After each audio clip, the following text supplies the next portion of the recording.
calling for the MEC Kokta in Mpumalanga to put this municipality, local municipality under administration. Banyanzelisa kuba umasipala wase-Iindaba ngasenkomazi eMpumalanga ufake phantsi kolawulo lwephondo abahlali abakhalazela iinkonzo. Kwezemidlalo iBanyana Banyana izimisele ukuphumelela kwimidlalo yokuzilungiselela indawo kwi-Olympics eParis ngoJulayi.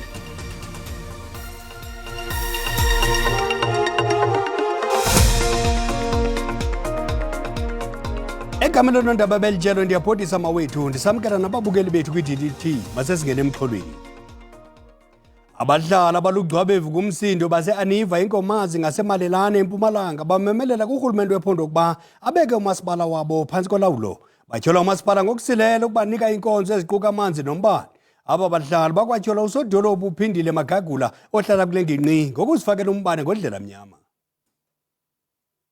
Indawo esungulwe kwiminyaka emithandathu edlulileyo akukho nombane abanawo bazifakele ngondlela mnyama. Abahlali batyhola ngelithi phakathi kwabazifakele umbane ngongekho mthethweni ngusodolophu uphindile Magagula. Besinaye make lana mayor ngalesini so bafeyili. We were with the mayor on Thursday. She is failing us because she has electricity and she has illegally connected her electricity. My child got chopped with electricity when I go to the shop with my child, but in luck the electricity don't have power. We don't have proper electricity. We are struggling with keeping the lights on. Abahlali bathi upatyalakile umasipala kungoko bephakamisa ukuba ufakwe phantsi kolawulo lwephondo. We have not participated in any IDP process here, and that's why we're calling for the MEC Kokta in Mpumalanga to put this municipality, local municipality under administration so that a competent individual is able to then manage the affairs of the municipality. Umasipala uyavuma ukuba ikhona imingeni kodwa uthunazi izicwangciso zokufakela umbane kule ndawo. Are trying our best to ensure that these communities get these services. As we speak, we are about to electrify these houses. Urhulumente wephondo unikwe iintsuku ezili-14 ukuba uphendule. Iphazanyiswa kwethutyana indiyethu enkulu baphathiswa yaseGauteng umnumzana Phanyanza Lisuvi phezolo ngethuba kuvulwa indlu yowiso-mithetho yaseGauteng eNazareth eRhawutini. Amaqela aphekisayo iDA ne-EFF aphakamise kukhwina bubukho babantu athe abagunyaziswanga babekho. Kube khona isidubedube emva kokuphakama kombutho we-EFF oku kwalandelwa ziibhotile zamanzi bezigityiselwa zisuka apho kuhleli khona abantu. Lo mbutho uthi njengokuba i-ANC ingowona mbutho wesininzi kwindlu yowiso-mthetho ineenyanga ezimbalwa kuphela ukuba ilawule. Our caucus just merely raised a point of order, and followed by a point of order, you have what you would call armed forces coming into the chamber. You know, it's unprecedented. And the point of order was on the basis that everyone who is seated here is practically sitting as part of the open and public gallery. And therefore, just like the speaker had said, was that the rules of the chamber in themselves must then kick in. Kodwa oku akuzange kumthintele uLisufu kuba enze intetho yakhe. Inkulu baphathiswa ithi iphondo liyaliphumelela idabi lokulwa ukombiwa ngokungekho mthethweni kwemigodi.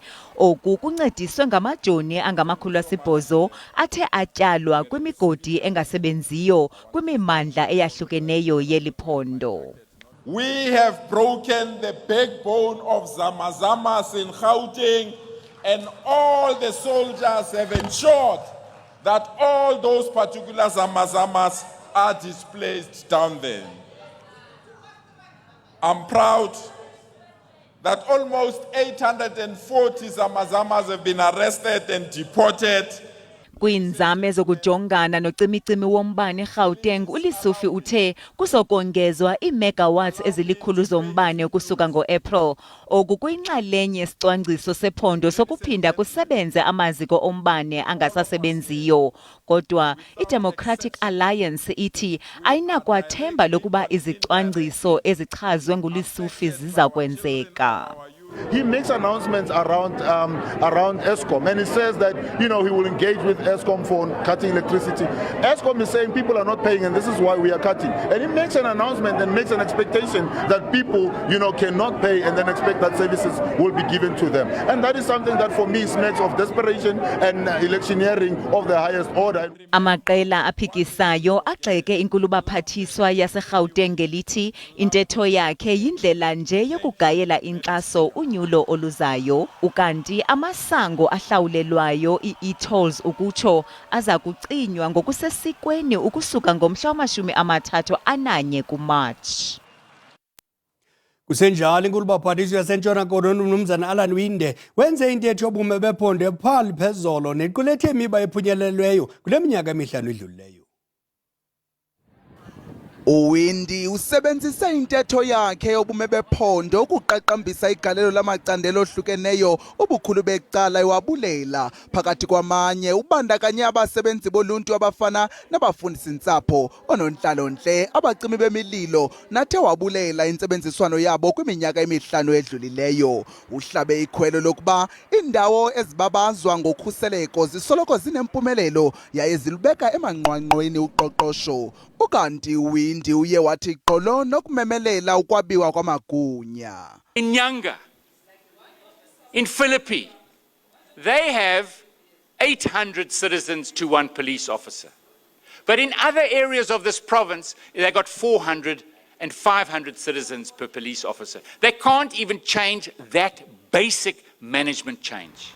OkaWindy unabe ngemiba engundoqo eyahlukileyo equka amacandelo aqhubela uqoqosho phambili afana nokhenketho. Egxeka kabukhali urhulumente wesizwe ngenqulexho kumazibuko, uWindy uthe ukungasebenzi kwawo kuza kuxhoxa inkqubela yophuhliso ngexa igxininisa intshona koloni njengeyona inkqenkqeza phambili kurhwebo lwangaphandle kweli.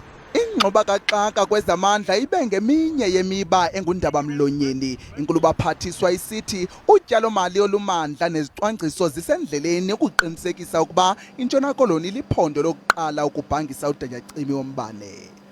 Iqela eliphikisayo kurhulumente wephondo intshona koloni ANC the ingxelo kaWindy ibidodobele yaye isilela kwaphela ukubeka ilubala amanyathelo kwiinyewe ezijamelene noluntu kweli phondo. Yaleke ngelithi uWindy ubalule ukuqubisana norhwaphilizo kodwa yangunkqi ukukhankanya izityholo zorhwaphilizo ezijoliswe kusodolophu womasipala waseDrakensberg nekwaphantsi kwawo iPaarl bekubanjelwe kuyo le ntetho.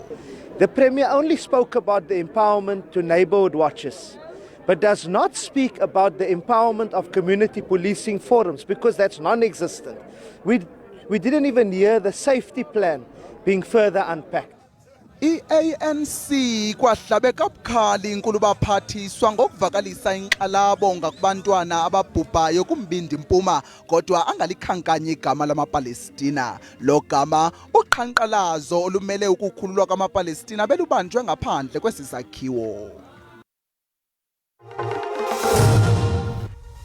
Sinamkela kwakhona kwindaba zelijelo, yakwazi ukubukela kwakhona ezindaba kwijelo le-YouTube uthi SABC Iindaba zesiXhosa. Ukanti xa ubukele sicela ucofe ulike ze uba ungamcofa usubscribe sibongwenza wenze njalo.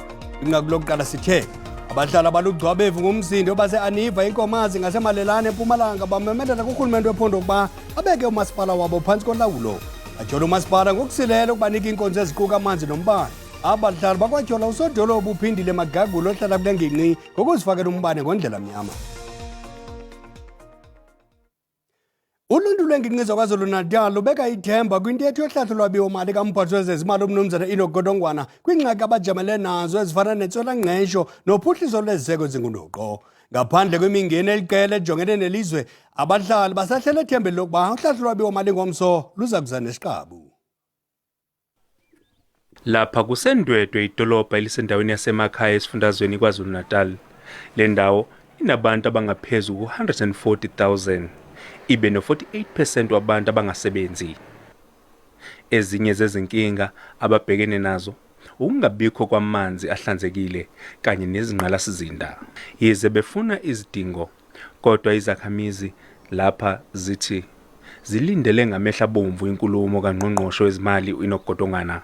Bathemba ukuthi amanzi, imigwaqo kanye nenqalasizinda kuzoba seqhulwini.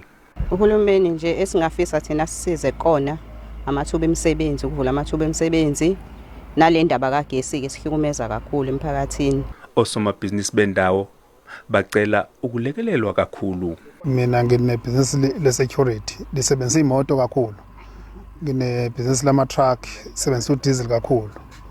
Kula khona umuntu ezibona engenzi lutho, engenzi inzuzo ngenxa kapetrol. Abantu abasha nabo bazobe belindele ukuzwa izinhlelo zikahulumeni ukubhekana nezinkinga ezibhekene nabo. Mina bengifisa ukuthi asedele imali ku-NSFAS because imali esitholayo incane and ukudla kuyabiza. Yize kunokuqagula okuningi ngesabelo mali, kodwa ezinye izakhamizi zinezixazululo. Isifiso sami esikhulu ukubona uhulumeni ekhuluma kakhulu ngeinhlelo ezizobonakala zikwazi uku-attracta futhi zifavor ama-investors okuyiwona azosiza kakhulu uhulumeni ukuthi njengoba ngiyakwazi ukuqasha bonke abahlali base-South Africa.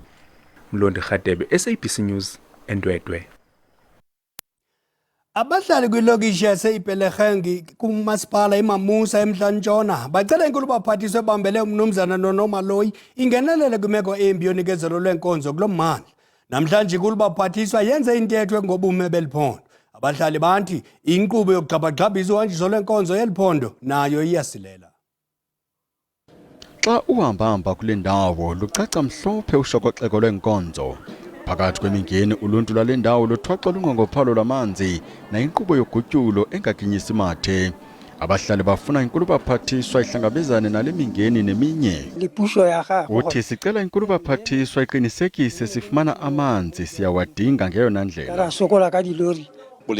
Indlela zethu zimbi kakhulu, sonakalelwa zimoto, zimbi nangakumbi indlela ezilokishini. Iinkokheli zamaqela aphikisayo zigxeka abasemagunyeni kurhulumente ngengxaki abajamelene nazo. Our infrastructure has never been maintained or updated for almost 30 years. Poor service in town as well as in Ipologeng has a very negative impact on our residents. We have 28 boreholes and only 8 are working.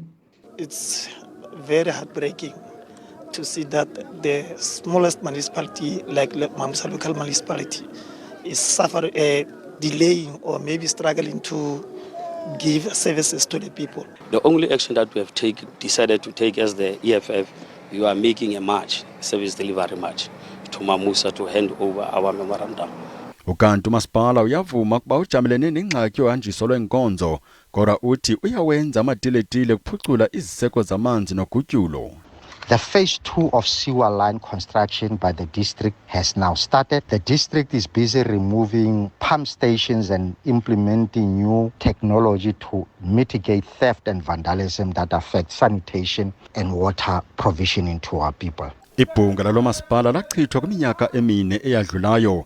Kunjalo inzame zikarhulumente wephondo zokukhawulezisa uhanjiso lwenkonzo nazo ziyafeda kuphucula imeko yeziseko zendlela nakulwakhiwo lwezindlu zasibonelelo. Isebe lezothutho eMpuma Koloni libinze ngemali engaphezulu kwama-300 ezigidi zeerandi ukuze kubhiyezelwe iphulo lendlela elamiswa kwiminyaka emithathu edluleyo ngenxa yokunqongophala kwezimali. Le ndlela ihlanganisa ilali ezininzi ngakwisibhedlele sasesiphethwe eNtabankulu. Sekulithuba abahlali bememelela ukuba mayide igqitywe le ndlela.